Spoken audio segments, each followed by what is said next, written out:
wish that the order for jihad be delayed. In the beginning of Islam, Muslims in Makkah were commanded to perform the prayer and pay some charity so as to comfort the poor among them. They were also commanded to be forgiving and forbearing with the idolaters and to observe patience with them at the time. However, they were eager and anticipating the time when they would be allowed to fight so that they could punish their enemies. The situation at that time did not permit armed conflict for many reasons. For instance, Muslims were few at the time compared to their numerous enemies. The Muslim city was a sacred one and the most honored area on the earth, and this is why the command to fight was not revealed in Makkah. Later on, when the Muslims controlled a town of their own, Al-Madinah, and had strength, power, and support, jihad was then legislated. Yet, when the command to fight was revealed, just as Muslims wished, some of them became weary and were very fearful of facing the idolaters in battle.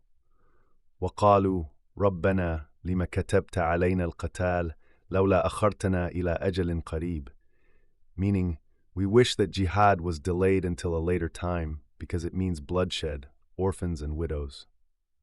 In a similar ayah, Allah said, وَيَقُولُ الَّذِينَ آمَنُوا لَوْلَا نُزِّلَتْ سُورَةٌ فَإِذَا أُنزِلَتْ سُورَةٌ مُحْكَمَةٌ وَذُكِّرَ فِيهَا الْقِتَالُ. But when a decisive is sent down and fighting is mentioned. Ibn Abi Hatim recorded that Ibn Abbas said that Abdurrahman bin Auf and several of his companions came to the Prophet while in Makkah and said, O Allah's Prophet, we were mighty when we were pagans, but when we embraced the faith, we became weak. The Prophet said, Inni umirtu bil afwi fala tuqatilul qawm. When Allah transferred the Prophet to Al-Madinah, He commanded him to fight, but they held back. So Allah revealed the ayah, Alam tara ila alladhina qila lahum kuffu aydiyakum. This hadith was collected by An-Nisa and Al-Hakim. Allah's statement, قُلْ مَتَعُ الدُّنْيَا قَلِيلٌ وَالْأُخِرَةُ خَيْرٌ لِمَنِ اتَّقَى, better for him who fears Allah, means the destination of the one who with taqwa is better for him than this life. وَلَا تُظْلَمُونَ فَتِيلًا, for your good deeds. Rather, you will earn your full rewards for them. This promise directs the focus of believers away from this life and makes them eager for the hereafter, all the while encouraging them to fight in jihad. There is no escaping death.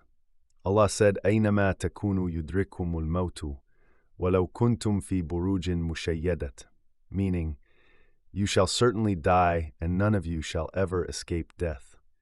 Allah said, كُلُّ مَنْ عَلَيْهَا فَانٍ will perish. كُلُّ نَفْسٍ ذَائِقَةُ الْمَوْتِ, and وَمَا جَعَلْنَا لِبَشَرٍ مِّن قَبْلِكَ الْخُلْدَ. Therefore, every soul shall taste death, and nothing can save any person from it, whether he performed jihad or not. Everyone has an appointed time and a limited term of life. In the illness that preceded his death, Khalid bin al-Walid said, while in his bed, I participated in so and so number of battles, and every part of my body sustained an injury due to a stab or a shot. Yet here I am. I die in my bed. Let not the eyes of the cowards ever taste sleep. Allah's statement, وَلَوْ كُنْتُمْ فِي بُرُوجٍ مُشَيَّدَةٍ, means entrenched, fortified, high and towering. No caution or fortification can ever avert death. The hypocrites sense a bad omen because of the Prophet. Allah said, وَإِن تُصِبْهُمْ حَسَنَةٌ, meaning fertile years and provision of fruits, produce, children, etc., as said by Ibn Abbas, Abu al-Aliyah, and As-Sudi.